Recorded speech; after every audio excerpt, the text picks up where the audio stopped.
Hello everyone! Today we have a very useful video.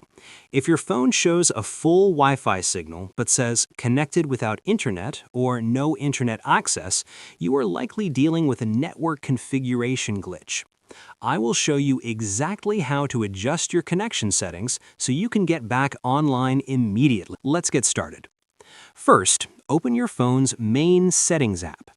Tap on Connection and Sharing or a similar menu and look for Private DNS.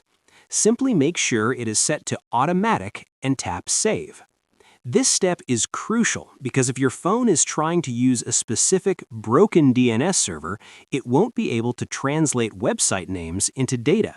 This effectively cuts off your internet even while you are connected to the router. Next, stay in your settings and look for the VPN menu.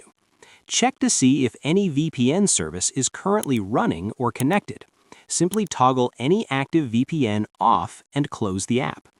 VPNs can often experience server-side issues that block all incoming and outgoing traffic. Disconnecting them usually restores your connection instantly. Now, go to your settings again and search for Date and Time. Make sure the Set Time Automatically and Set Time Zone Automatically switches are both set to On. If your phone's clock is even a few minutes off, secure websites and apps will block your connection for security reasons. This makes it look like your internet isn't working. Finally, go to your main settings, type Reset into the search bar, and select Reset Wi-Fi, Mobile Networks, and Bluetooth. Tap on Reset Settings at the bottom and then restart your phone.